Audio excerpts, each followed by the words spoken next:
পৃথিবীর যে কোনো ইন্ডাস্ট্রির এটাই হয়তো প্রথম, যা আগে কোনো এই ইন্ডাস্ট্রির এত বড় সফলতা আনতে পারেনি বা সফলতা হয়নি বা সফলতা করে দেখাতে পারেনি কোনো নায়ক।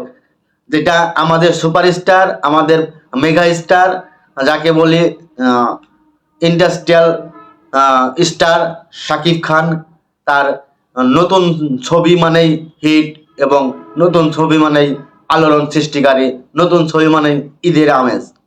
ঠিক সেই রকম 2022 সাল থেকে 2024 সালে এই 2 বছরে পর পর এত বড় এতগুলা হিট ছবি উপহার দিয়েছে শাকিব খান, যেটা অন্য অন্য ইন্ডাস্ট্রিয়ার কোনো নায়ক বা অন্য কোনো অভিনেতা এই রকম হিট ছবি দিতে পারেনি। যেটা 2022 সাল থেকে 2024 সাল, মানে শাকিব খানের এত বড় বড় সিনেমার প্রজেক্ট, এত বড় ব্যবসা সফল সিনেমা আর কখনো বা আর কোথাও আর কোনো নায়ক করতে পারেনি, যা আমাদের মেগাস্টার শাকিব খান করে দেখিয়েছে। আর এটা প্রমাণিত, সময়কাল পত্রিকা দেখলেই বোঝা যায় যে আসলে শাকিব খান কি মাপের একজন অভিনেতা বা কি মাপের মানুষ।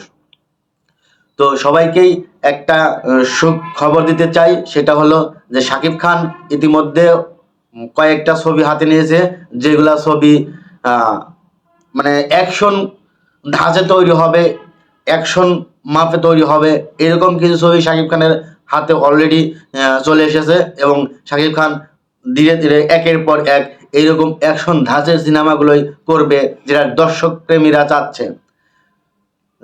শাকিবিয়ানরা এটা মানে ধারণা করছে যে শাকিব খানের পরবর্তী যে সিনেমাগুলো হবে একটার পর একটা কে ছাড়িয়ে নতুন একটা মাত্রা পৌঁছে দেবে সিনেমা প্রেমীদের। এরকম সিনেমা হলগুলোতে আবার মানুষের ভিড়, আবার ইন্ডাস্ট্রিয়াল মানে কোলাহল, এবং যারা শাকিবিয়ানরা আছে তারা অলরেডি শাকিবিয়ানের ছবি মুক্তি পেলেই ঈদের আমেজটা পেয়ে যায়। এরকম একটাই অবস্থা এখন সিনেমা প্রেমীদের মধ্যে চলে এসেছে। তো সব থেকে বড় কথা, শাকিব খান যা করতে পারছে বা যা করে দেখিয়েছে, অন্য কোনো নায়ক বা 100 বছরে এরকম কোনো নায়ক বা এরকম কোনো অভিনেতা আসবে কিনা সন্দেহ আছে। তো সবাই ভালো থাকবেন, সুস্থ থাকবেন, আবারও দেখা হবে নতুন কোনো ভিডিওতে। ততক্ষণ সুস্থ থাকবেন। আল্লাহ হাফেজ।